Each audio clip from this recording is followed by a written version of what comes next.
ಶಿವಶಂಕರಪ್ಪ ಸಾಹುಕಾರ್ ಮನೆ ಮೇಲೆ ಇಡಿ ರೇಡ್ ಮಾಡಲಾಗಿದೆ. ಕೆಪಿಎಸ್ಸಿ ಕಚೇರಿ, ನಿವಾಸವೂ ಸೇರಿದಂತೆ 13 ಕಡೆಗಳಲ್ಲಿ ದಾಳಿ ನಡೆಸಿ ತಲಾಶ್ ಮಾಡಲಾಗ್ತಾ ಇರುವಂಥದ್ದು.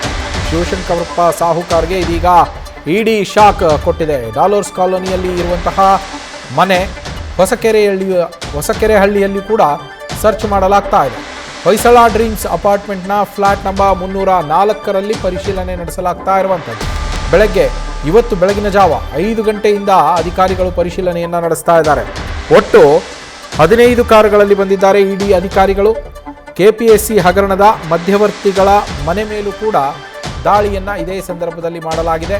ಹಣವನ್ನು ಪಡೆದು ಅದನ್ನು ಅಡಗಿಸಿಟ್ಟ ಸ್ಥಳಗಳ ಬಗ್ಗೆ ಪರಿಶೀಲನೆ ನಡೆಸಲಾಗ್ತಾ ಇದೆ.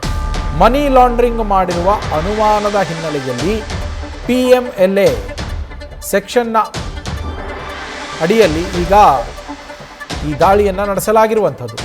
ಅಧ್ಯಕ್ಷರಾಗಿದ್ದಂತಹ ವೇಳೆ ಜೊತೆಗೆ ಕೆಲಸ ಮಾಡಿದ್ದವರ ವಿಚಾರಣೆಯನ್ನು ಕೂಡ ಮಾಡಲಾಗ್ತಾ ಇದೆ. ಅಂದರೆ ಶಿವಶಂಕರಪ್ಪ ಸಾಹುಕಾರ್ ಅಧ್ಯಕ್ಷರಾಗಿದ್ದಂತಹ ಸಂದರ್ಭದಲ್ಲಿ ಅವರ ಜೊತೆಯಲ್ಲಿ ಯಾರ್ಯಾರು ಕೆಲಸ ಮಾಡಿದ್ದರಲ್ಲ ಅವರ ವಿಚಾರಣೆಯನ್ನು ಮಾಡಲಾಗ್ತಾ ಇದೆ.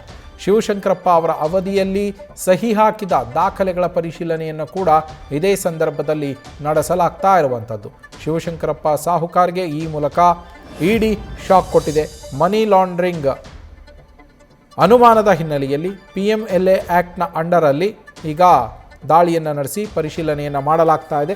ದಾಖಲೆಗಳ ಪರಿಶೀಲನೆ ನಡೀತಾ ಇದೆ. ಮನೆ, ಕಚೇರಿ ಸೇರಿದಂತೆ ಹಲವು ಸ್ಥಳಗಳಲ್ಲಿ, ಹಾಗೆ ಮಧ್ಯವರ್ತಿಗಳ ಮನೆಗಳ ಮೇಲೂ ಕೂಡ ನಡೆದಿದೆ. 15 ಕಾರುಗಳಲ್ಲಿ ಇಡಿಯ ಅಧಿಕಾರಿಗಳು ದಾಳಿಯನ್ನು ನಡೆಸಿರುವಂಥದ್ದು ಬಂದಿರೋದು ಅಲ್ಲಿಗೆ. ಎಲ್ಲರೂ ಕೂಡ ಸದ್ಯ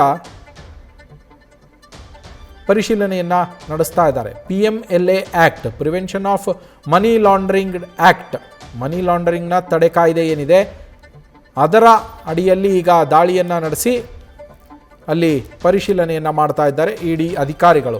ನಮ್ಮ ಪ್ರತಿನಿಧಿ ಚಂದ್ರಶೇಖರ್ ಫೋನ್ ಸಂಪರ್ಕದಲ್ಲಿದ್ದಾರೆ. ಚಂದ್ರಶೇಖರ್, ಶಿವಶಂಕರಪ್ಪ ಸಾಹುಕಾರ್ಗೆ ಇಡಿ ಅಧಿಕಾರಿಗಳು ಬೆಳ್ಳಂಬೆಳಗ್ಗೆ ಶಾಕ್ ಅನ್ನು ಕೊಟ್ಟಿದ್ದಾರೆ. ಬೆಳಗ್ಗೆ 5 ಗಂಟೆಯಿಂದ ಪರಿಶೀಲನೆ ನಡೀತಾ ಇದೆ. ಸುಮಾರು 6 ಗಂಟೆಗಳ ಕಾಲ ಆಯಿತು ಈಗಾಗಲೇ. ಏನಾದರೂ ದಾಖಲೆಗಳು ಸಿಕ್ಕಿದೆಯಂತ ಅಧಿಕಾರಿಗಳಿಗೆ? ನವೀನ್, ಏನು ಈಗಾಗಲೇ ಕಳೆದ 3 ತಿಂಗಳಿಂದ ಕೂಡ ಸಾಕಷ್ಟು ಒಂದು ಸುದ್ದಿಯಲ್ಲಿದ್ದಂತ KPSC ಏನು ಸಾಕಷ್ಟು ಎಕ್ಸಾಮ್ಗಳಲ್ಲಿ ಏನು ವಂಚನೆ ಆಗ್ತಾ ಇದೆ, ಜೊತೆಗೆ ಅಲ್ಲಿ ಲೂಪ್ ಹೋಲ್ಸ್ ಜಾಸ್ತಿ ಸಿಗ್ತಾ ಇದೆ ಅನ್ನುವಂಥ ವಿಚಾರಕ್ಕೆ ಸಂಬಂಧಪಟ್ಟಂತೆ ವಿಧಾನಸೌಧ ಪೊಲೀಸ್ ಠಾಣೆಯಲ್ಲಿ ಪದೇ ಪದೇ ಕಂಪ್ಲೇಂಟ್ಗಳು ಆಗ್ತಾನೆ ಇದ್ವು. ಅದರಲ್ಲೂ ಮುಖ್ಯವಾಗಿ ವೈದ್ಯಾಧಿಕಾರಿಗಳು, ಪಶು ವೈದ್ಯಾಧಿಕಾರಿಗಳಿಗೆ ಸಂಬಂಧಪಟ್ಟಂತೆ ಎಕ್ಸಾಮಿನೇಷನ್ ನಡೀತಾ ಇತ್ತು. ಆ ಒಂದು ಎಕ್ಸಾಮಿನೇಷನ್ ನಡೀತಾ ಇದ್ದಂತ ಸಂದರ್ಭದಲ್ಲಿ OMR ಶೀಟ್ಗಳನ್ನ ಹೊರಗಡೆ ತರಲಾಗಿದೆ. ಜೊತೆಗೆ ಒಂದು ಪೋಸ್ಟ್ಗೆ ಸುಮಾರು 80 ಲಕ್ಷ ರೂಪಾಯಿಗಳನ್ನ ಫಿಕ್ಸ್ ಮಾಡಿ ಮಾರಾಟ ಮಾಡಲಾಗಿದೆ ಅನ್ನುವಂಥ ಆರೋಪ ಏನು ಕೇಳಿ ಬಂದಿತ್ತು. ಈ ಆರೋಪಕ್ಕೆ ಸಂಬಂಧಪಟ್ಟಂತೆ ಏನು ಇವರ ಒಂದು ಅಧ್ಯಕ್ಷ ಸ್ಥಾನಕ್ಕೂ ಕೂಡ ರಾಜೀನಾಮೆ ಕೊಡಬೇಕು ಅನ್ನುವಂಥ ಹಿನ್ನೆಲೆಯಲ್ಲಿ ಒತ್ತಡಗಳು ಜಾಸ್ತಿ ಆಗಿತ್ತು. ರಾಜ್ಯ ಸರ್ಕಾರ ಇದನ್ನ ಏನು ಇವರನ್ನ ಅಧ್ಯಕ್ಷ ಸ್ಥಾನದಿಂದ ವಜಾ ಕೂಡ ಕೊಡಿಸಿದ್ರು. ಆದ್ರೆ ಇವರು ಸದ್ಯಕ್ಕೆ ಏನು ಹೈಕೋರ್ಟ್ ಮೆಟ್ಟಿಲಲ್ಲಿ ಸ್ಟೇ ಅನ್ನ ಕೂಡ ತೆಗೆದುಕೊಂಡು ಬಂದ್ರು. ಅದಾದ ನಂತರದಲ್ಲಿ ಅವರು ಕೇಳಿ ಬಂದಂತ ಹಿನ್ನೆಲೆಯಲ್ಲಿ ಅವ್ರನ್ನ ವಜಾಗೊಳಿಸಲಾಗಿತ್ತು ರಾಜ್ಯಪಾಲರ ಕಡೆಯಿಂದ. ಅದಾದ ನಂತರದಲ್ಲಿ ಸಾಕಷ್ಟು ಆರೋಪಗಳು ಕೇಳಿ ಬಂದಿರೋದೇನಂತಂದ್ರೆ, ಏನು ಈ ರೀತಿಯಾಗಿ 80 ಲಕ್ಷ 20 ಲಕ್ಷ ಈ ರೀತಿಯಾದಂತಹ ಒಂದು ಸಾಕಷ್ಟು ಹಣ ವ್ಯವಹಾರ ನಡೆದಿರೋದ್ರಿಂದ ಇಲ್ಲಿ ಮನಿ ಲಾಂಡ್ರಿಂಗ್ ಆಗಿರುವಂತಹದ್ದು, ಹವಾಲ ಆಗಿರುವಂತಹ ಸಾಧ್ಯತೆಗಳು ಹೆಚ್ಚಿದೆ ಅನ್ನುವಂಥ ಹಿನ್ನೆಲೆಯಲ್ಲಿ ಯಾವಾಗ ಇದು ಹೆಚ್ಚು ಸುದ್ದಿ ಆಗ್ತಾ ಇತ್ತು, ಜೊತೆಗೆ ವಿಡಿಯೋ ಕೂಡ ಲೀಕ್ ಆಯಿತು, ಆ ಒಂದು ಸಂದರ್ಭದಲ್ಲಿ ಇಡಿ ಅಧಿಕಾರಿಗಳು ಕೂಡ ಈ ಪ್ರಕರಣಕ್ಕೆ ಎಂಟ್ರಿ ಆಗ್ತಾರೆ.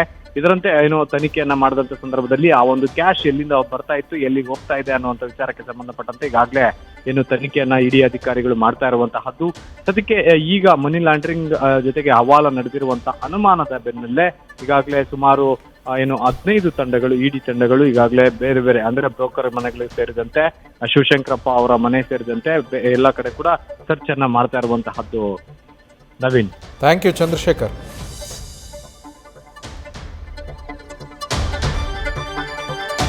ಸದ್ಯ ಮನಿ ಲಾಂಡ್ರಿಂಗ್ ಮಾಡಿರುವಂತಹ ಹಣ ವರ್ಗಾವಣೆ, ಅಕ್ರಮವಾಗಿ ಹಣ ವರ್ಗಾವಣೆ ಮಾಡಿರುವ ಅನುಮಾನದ ಮೇಲೆ ಸದ್ಯ ಶಿವಶಂಕರಪ್ಪ ಸಾಹುಕಾರ್ ಅವರ ಡಾಲರ್ಸ್ ಕಾಲೋನಿಯ ಮನೆ ಹಾಗೆ ಅಪಾರ್ಟ್ಮೆಂಟ್ ಸೇರಿದಂತೆ ಹಲವು ಪ್ರದೇಶಗಳಲ್ಲಿ 15 ತಂಡಗಳಿಂದ ದಾಳಿಯನ್ನು ಮಾಡಲಾಗಿದೆ. ದಾಳಿ ನಡೆಸಿ ಪರಿಶೀಲನೆಯನ್ನು ನಡೆಸಲಾಗ್ತಾ ಇದೆ.